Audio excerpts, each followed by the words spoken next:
10 days ago, so I thank you for all your love and affection, and I don't take it lightly because it means a lot, folks. So today the text is taken from the Gospel of Mark, chapter 8, verses 31 through 38.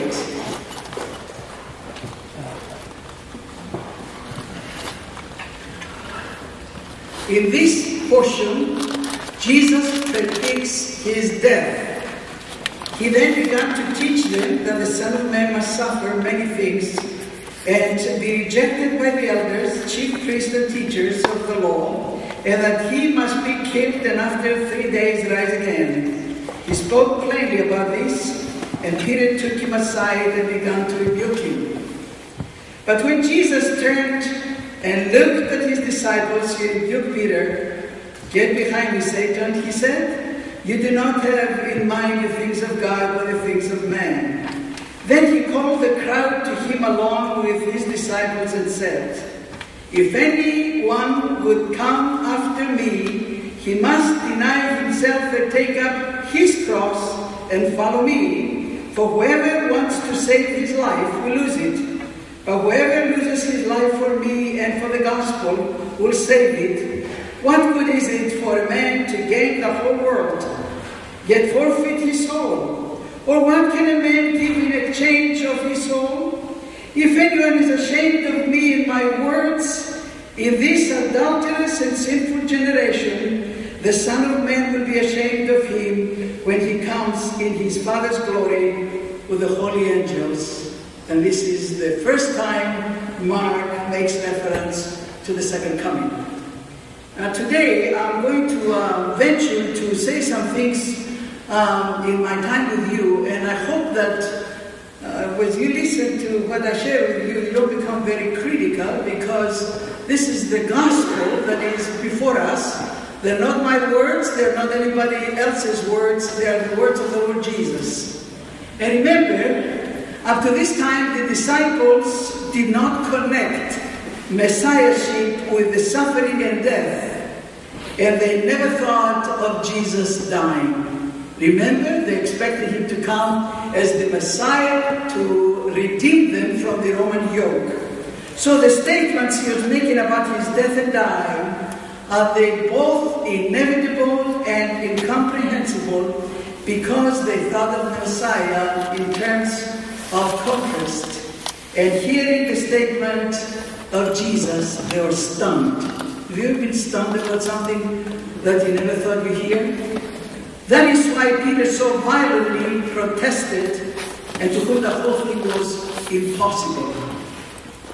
Why did Jesus rebuke Peter? Because Peter was putting into words the very temptations which Jesus faced in the wilderness. Jesus knew that he had powers which he could use to have victory. So when Peter spoke, Jesus was refighting the same battle of temptations he faced in the wilderness when Satan was tempting him.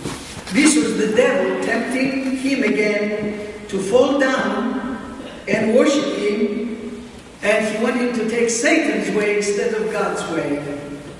Now it is strange, my friends, and sometimes terrible thing, that the tempter speaks to us in the voice of a well-meaning friend. Have you ever decided to do something for the Lord, and somebody in the fellowship comes and says, "Do you really want to do that? Why would you do that? This is going to cost you. Don't do that." And sometimes we really need to have the ability and the strength and the fortitude to squelch that voice, the strong voice that comes from the Spirit of God that speaks to us. You may have decided on a course which is the right course, but which will bring trouble, loss, unpopularity, sacrifice.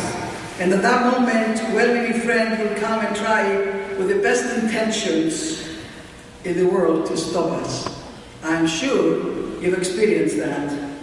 The tempter can make no more terrible attacks than when the attack comes in the voice of those who love us and who think they seek only our own good. That is what happened to Jesus that day, and that is why he answered Peter so sternly. not even pleading voice of love might silence us from listening to the strong voice of God. Peter represents the best and the worst in humanity. One day he drops everything and becomes a follower of Jesus, and the next day he's busy putting his foot in his mouth. Peter is always responding to Jesus, frequently making mistakes, but never drifting away from the side of Christ. It is this passage where he verbalizes God's word and Satan's temptations at the same time, always in the same breath. Peter thinks he understood who Jesus is, but he still has a lot to learn about what Jesus has come to do. Then Jesus goes on referring to himself not as Messiah, but as the Son of Man. This title, friends, is important, and it is a favorite one which Jesus uses in the Gospel to refer to himself. It appears 81 times alone in the Gospel of Mark, and no one else, either friends or enemies, refer to Jesus as the Son of Man. That was a prerogative that he had. In the book of Psalms, it is simply meaning man, and in the book of Ezekiel, when it appears almost 90 times, it is a particular name that God uses for the prophet. Remember, Jesus had a threefold ministry. He was not only a king, he was a priest, and he was a prophet.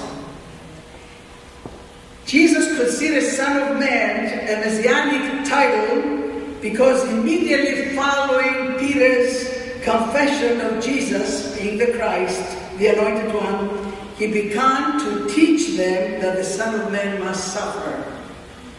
Son of Man was the title Jesus preferred referring to himself because, unlike Messiah, it did not carry a connotation that might prove harmful to his appointed mission by God, because it emphasizes the humility of Jesus.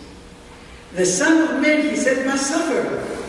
The necessity of suffering first comes from humanity, then from the spiritual nature of his work, which made it impossible to fight force to force, and thirdly, from the providential purpose of God who made the death of Jesus the central theme of redemption. If Christ did not die, and if he did not suffer the way he did, and buried and was raised, our faith, Paul says, will be in vain.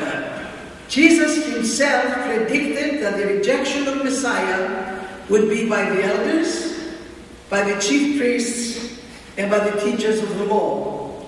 The death of the Son of Man would be followed by the vindication after 3 days when he will be raised from the dead.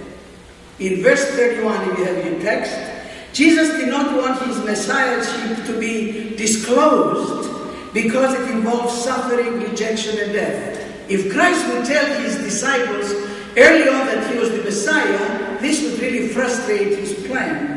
Expectations of messiahship would have hindered, if not prevented, the accomplishment of his divine ordained mission that he came to fulfill.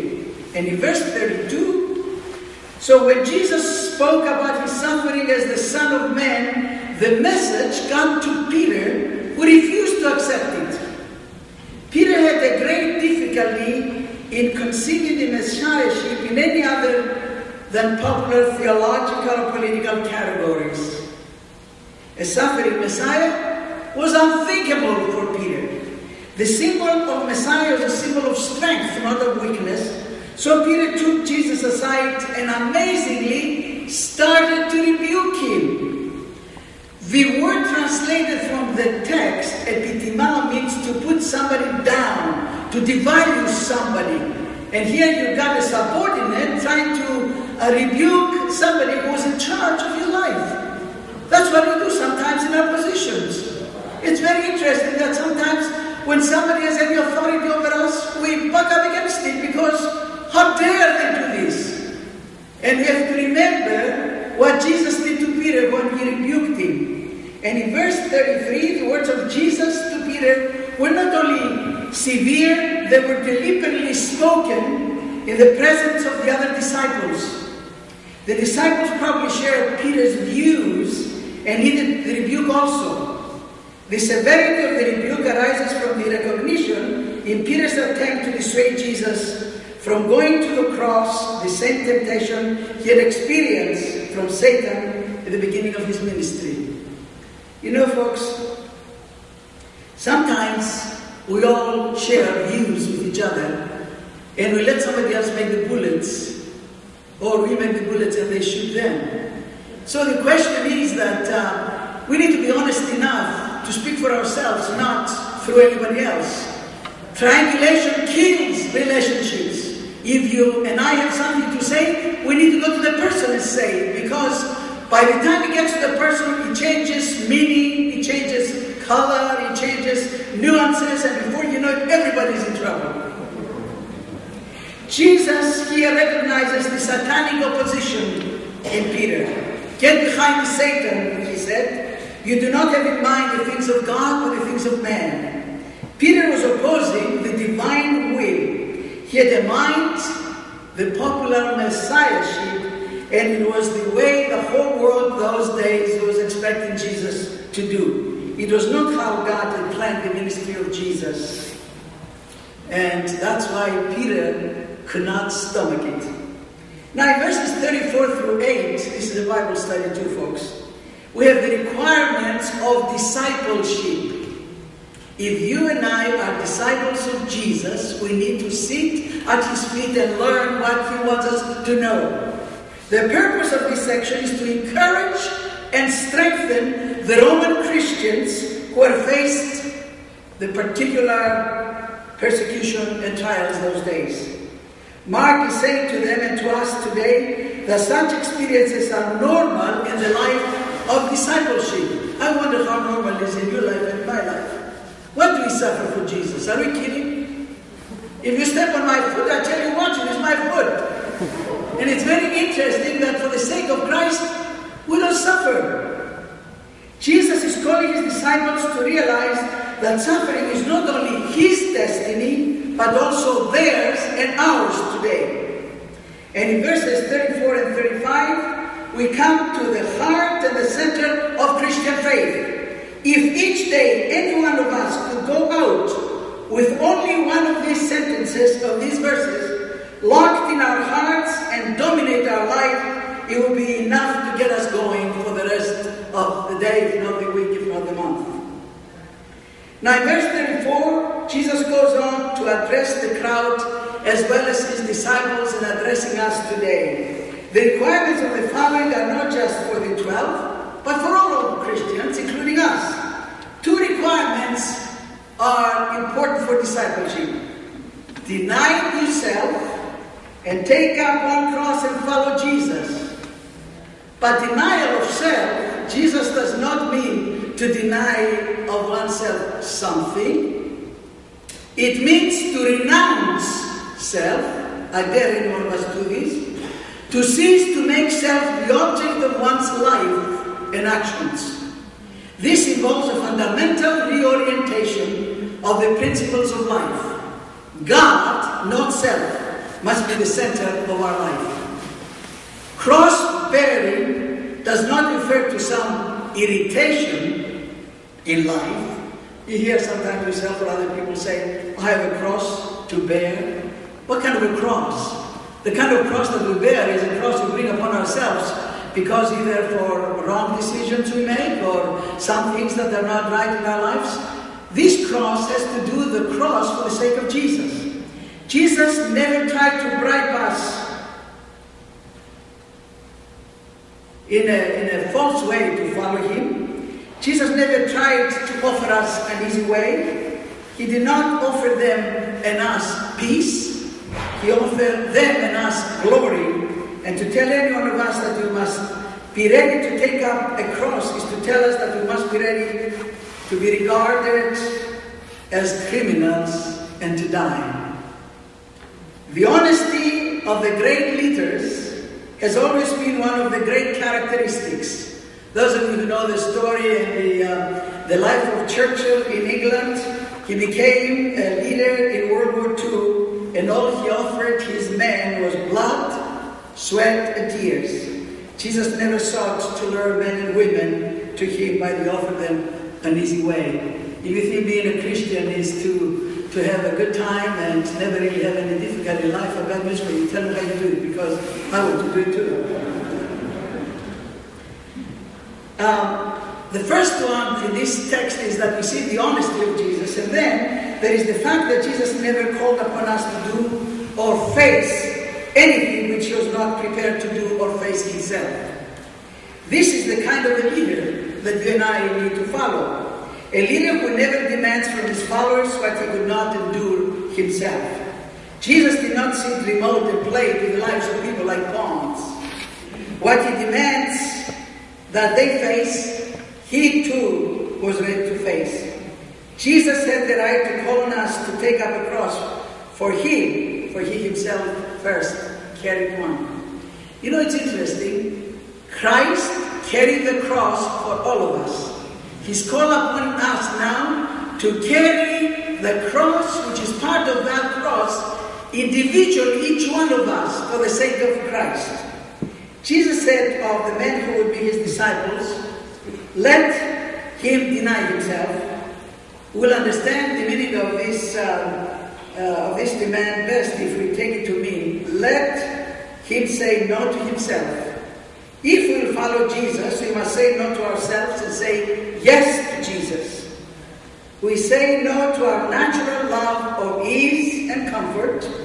If we say no to every course of action which is based on self-seeking and self-will, if we say no to instincts and desires which prompt us to touch and taste and handle forbidden things, and say yes without hesitation to the voice and the command of Jesus, come after me, follow me, take up the cross and follow me. We live no longer to follow our own will, but to follow the will of Christ, and in that service we find his perfect freedom. And then in verse 35, the statement relates the situation in which Christians face the alternatives of confessing Christ or denying him. You know, you don't have to say, I don't believe in Jesus to deny him. We can deny him in so many ways, by not taking a stance, by letting some sin go without being confronted. We can deny Jesus by being very apathetic in what is going around. We deny Jesus in so many ways. Jesus warns that by denying him, one's physical life may be saved, but one's eternal life, the salvation that he offers, will be lost. To lose one's physical life by remaining true to Christ, by confessing him under duress, to be assured by eternal life and salvation, is saving your life. This seems to be the meaning of this verse in the context of Mark. This would have sounded a warning to anyone in the fellowship who might have been thought of defecting under trial. For me, the expression for me stresses the absoluteness of the claim of Jesus for allegiance to him, and the expression for the gospel is probably a reference to the gospel for which men and women are willing to give up their lives. And in verse 36, there are certain things which are lost by being kept and saved by being used. Any talent that we might possess is like that. If we use it, we'll develop into something greater, and if we refuse to use it, at the end we'll lose it. Life is like that. God gave us life to spend and not to keep. If we live always thinking first of our own profit, ease, life, comfort, security, if our aim is to make life as trouble-free as possible, if we will make no efforts except for ourselves, we are losing life all the time. But if we spend life for others, if we forget to do something for Jesus and for others for whom Jesus died, we are winning life all the time. What would have happened to the world if doctors, missionaries, and inventors had not been prepared to risk their own lives? What would have happened to life if every one of us remained comfortably at home and there had been no one who reaches out to our neighbors, to people we work with, people we see, people we work to bring to Jesus? What would have happened if all of us spent all we have upon ourselves? Hoard things, keep on buying. Remember the lady who had about 3,000 pair of shoes? What was she going to do those? God is calling us to spend our lives in doing what is pleasing to Him. And then in verse 37, the question of this saying of Jesus is, where do you and I put our values in life? Is it possible to put our lives on the wrong things and discover it too late? A person may sacrifice honor for profit. One may desire material things and not care how he or she gets it. The world is full of temptations toward profitable dishonesty. The question which sooner or later will be answered by all of us is, how does life's balance sheet look in the sight of God? After all, God is the auditor in the end of us that we all face. A person may sacrifice principle for popularity. You know about this and I know about that. We want people to like us. Sometimes we don't even take a stance for Jesus because we don't want people to dislike us. And sometimes we let things just roll over us without taking a stance. The question for all of us to answer is not what did others think of it, but what does God think of it. It is not the verdict of public opinion, but the verdict of God that settles destiny. What does God say about you and about me? A person may sacrifice the lasting things for the cheap things, and cheap things never last, folks. We may sum it up by saying a person may sacrifice eternity for a moment. The person who sees things as God sees them will never spend life on things and lose his soul. Now the question is, what is soul? Some people would define soul as that thing that God gave us. And remember when Satan said to God about Job, he's faithful to you because you don't touch him. And God gave him permission to do anything he wanted to Job, but not to touch his soul. God said, that belongs to me, and that's the soul for which Christ died, friends. It is the part of us that would live on forever in eternity. Here is the climax of the warning, though. To be ashamed of Jesus, in verse 38, and his words have serious consequences. In the end of the judgment, the Son of Man will be ashamed of that person. And the invitation today is, if you and I are ashamed to come forward and confess Jesus, what do you think Jesus is going to do in heaven when the time will come, the final judgment? And in verse 34 and 35, Mark explains the cost of discipleship, and he says, deny himself. None of us who is unwilling to deny self can legitimately claim to be a disciple of Jesus. Let me say that again. Any one of us that is not willing to deny self cannot legitimately be called a disciple of Jesus. And here we are, we all come and we worship the Lord, but sometimes when the rubber hits the road, we don't know what to do because Christ is not in the picture. Oh, when we call upon him when we need him. What happens when I don't need him, but he wants me to take a stance for him? Taking up his cross, this statement reveals the extent of self-denial to the point of death, if necessary. Cross-bearing begins when the penitent sinner becomes aware that he or she cannot save themselves and holding nothing back, surrenders completely to God's mercy and follow him. Are we doing this? Are we disciples of Jesus? What do you know about discipleship? The cross demands total commitment from things even unto physical death, and making this call to full surrender a part of the message we are to proclaim to others. And then, in verse 38 says, where he comes, when the King comes into his kingdom, Christ is going to have that position, and he has it already. If anyone is ashamed of me and my words, Jesus taught that those are not redeemed from sin at all. When the Son of Man comes in Mark's first reference to the second coming, if we refuse to confess him and we're ashamed of him, the time will come to do the same for us. One thing leaps out from this passage to lead us is the confidence of Jesus. He has just spoken of his death. He has no doubt that the cross stands ahead of him. He's absolutely sure that in the end there will be triumph. The first part of this passage states a natural and simple truth. When the King comes into his kingdom, he will be loyal to those who are his disciples.